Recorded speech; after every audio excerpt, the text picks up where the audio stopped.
स्वागत है आपका आपके अपने चैनल शिव वाहिनी में। आज आप सुनेंगे महादेव की तीसरी आँख का रहस्य, तो वीडियो के अंत तक बने रहें। कैलाश पर्वत पर रात चांदी की तरह चमक रही थी। पर्वत की ऊंचाइयों पर चांद जैसे सोने लगा था। चारों ओर बस ठंडी हवा बर्फ को नरम बादलों सा उड़ रही थी। पूरा वातावरण शांत था, लेकिन उस शांति में एक ऐसा रहस्य छिपा था जिसे जानकर देवता भी कांप उठते थे। सृष्टि संकट में थी। दानवों के अत्याचार आसमान तक पहुंच चुके थे और देवता भी भयभीत थे।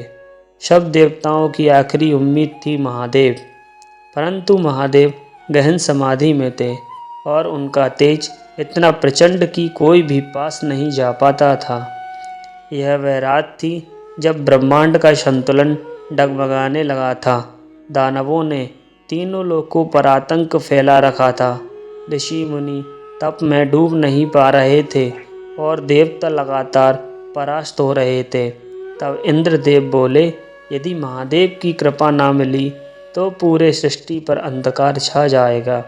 पर समस्या यह थी कि महादेव गहन समाधि में थे, ऐसी समाधि जिसे स्वयं काल भी नहीं तोड़ सकता था। तब देवराज इंद्र, वरुण देव, अग्निदेव, कुबेर, ब्रह्मा सब ने मिलकर यह ठाना कि वे कैलाश जाएंगे। जैसे जैसे वे कैलाश के पास पहुँचे, हवा का ताप बदल गया। आसमान बैंगनी रंग का होने लगा। मंत्रों की गूंज अपने आप सुनाई देने लगी। यह संकेत था कि यह कैलाश केवल पर्वत नहीं, ऊर्जा का महासागर है।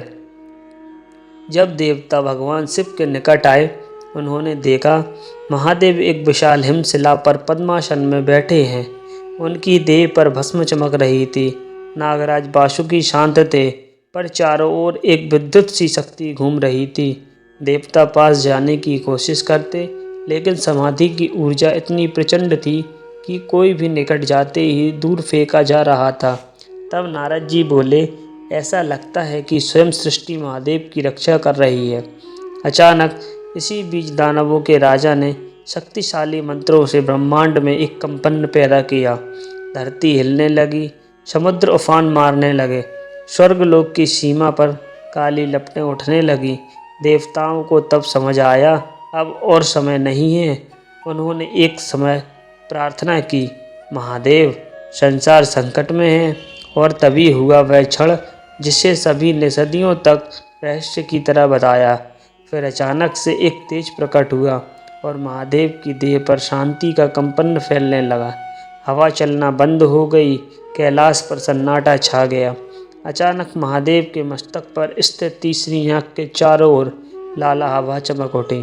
देवता घबरा गए। तीसरी आँख खुली तो प्रलय निश्चित है, लेकिन इस बार प्रलय नहीं हुआ।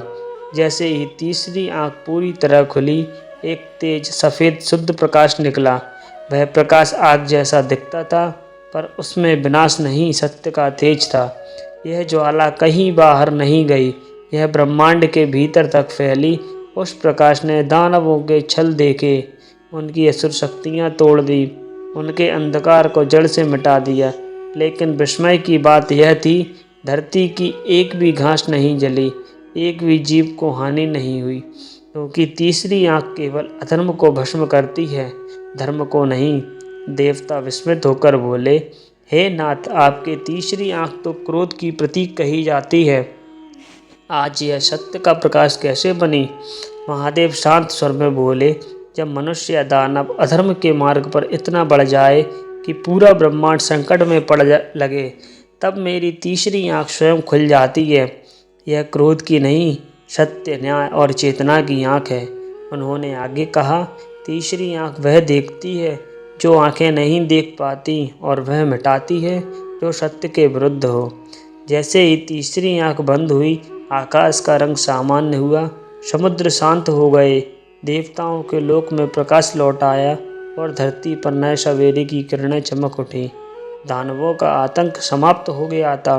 धर्म की राह फिर जगमगा उठी थी।